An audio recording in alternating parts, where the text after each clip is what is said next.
Let's cross live now to our political editor, Lyndal Curtis in Canberra. Lyndal, what's been going on there?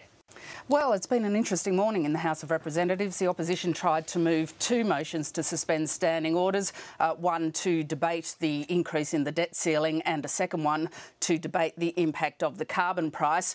On 4 occasions, the government moved to gag the opposition speakers. The independents usually vote with the opposition on gag motions. They don't believe that that MPs should be gagged from speaking in Parliament. On these occasions, Craig Thomson, now sitting on the crossbenches, voted with the opposition too, but the opposition says it doesn't want to accept Craig Thomson's vote in any circumstances.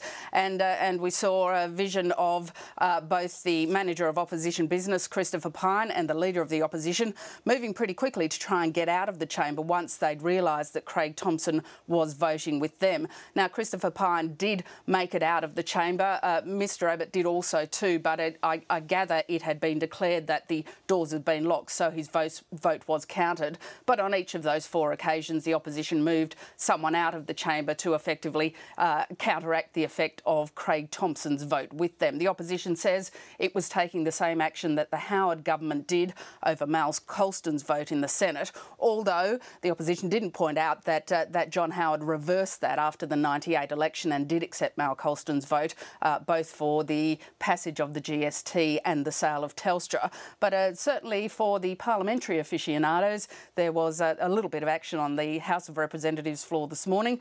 One of those ministers who had to go into the chamber to vote was the School Education Minister, Peter Garrett. Now, he's also got carriage of the Gonski reforms. He's joined us in the studio now. Peter Garrett, welcome to News 24. Thanks, Lyndal. Now, last night, Barry O'Farrell told Lateline that he supports the Gonski reforms. Have you heard such a statement of support from him before? Look, we've had indications from New South Wales that they were positive about Mr Gonski's funding recommendations, Lyndal, but you're right. Last night on Lateline, I think the New South Wales Premier said very clearly that he recognises this is an important piece of work, that he's supportive of it, and I welcome that support. I think that that's very important for us. He also said, though, his concern was that, and this is a quote, is that Gonski seems to be well and truly parked. Have you parked it? No, the Gonski recommendations are definitely not parked. In fact, I think the only person who's parked them is Christopher Pyne and Tony Abbott. They've said very clearly that they don't want to have anything to do with Gonski. What we've said... But they're not in government. What is the government doing to progress them? And what we've said is we now need to work through, in a deliberate fashion, those recommendations and see what a proposed funding model would look like. And I mean, the fact is that the Gonski funding recommendations were a blueprint, but they weren't a complete blueprint. If you take something like Indigenous loading, they recommended a range of somewhere between 40 and 100% on Indigenous loading. We need to work that through with states and education authorities to determine what a future funding model would look like. I'm doing that work and I expect to introduce legislation this year. Have you actually committed to the principle of the Gonski reforms, which is to have a base rate of funding for each student and then loading for elements of disadvantage?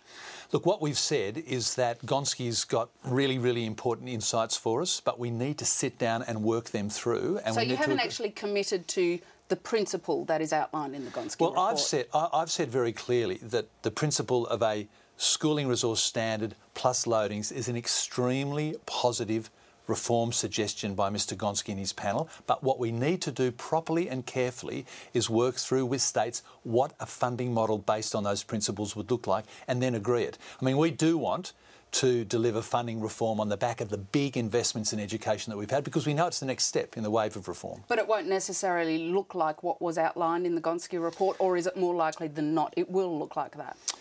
Well, I think the key thing about Gonski is that we've said very clearly that we think that the model is very insightful. It provides us with an opportunity to get past the government-non-government school divide, excuse me, and it also provides us with the opportunity to add those loadings so that kids in disadvantaged school communities get the opportunity to do better. But we do need to agree it with the states and school systems, and that's the work that we're doing now. The work that you're doing now, when will that come to fruition? You want to see legislation this year. There will obviously have to be an agreed model before that. When are you looking for agreement on the model?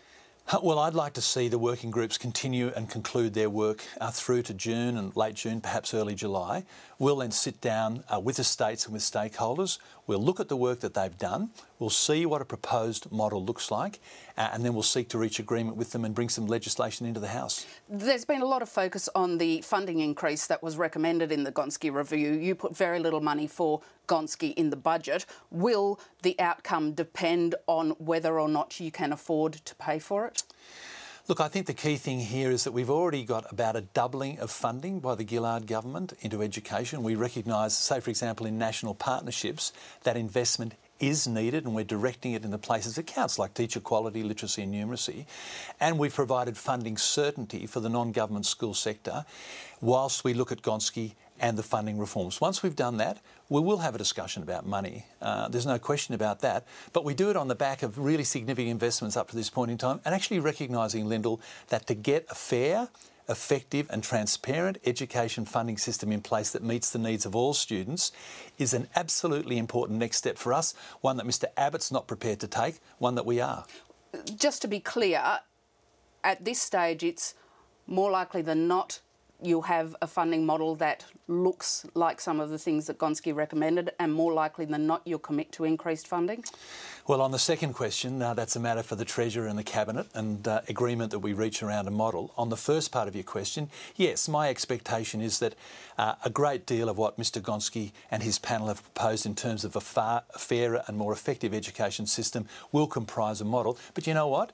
This is the biggest chance that we've had to look at school funding in this country for nearly 40 years. We've got to get it right, and we have to do it in a way which brings together all of the key stakeholders. That's education, state departments and the independent school sector, so they have a role to play. And one final question. Barry O'Farrell announced yesterday a new model to try and address the low rates of retention in Indigenous education, having effectively a super principal who organises not only the school but other services around that. What do you think of his model?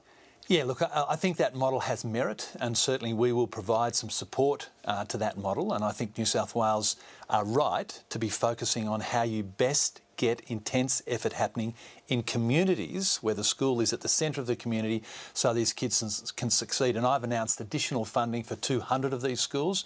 We do have to not wring our hands any longer about the kind of prospects that Aboriginal kids have in our schools. We've actually get on with the job of giving them the better support they need, and I think this should help. And will you evaluate what happens in New South Wales and perhaps look at taking it national if it works?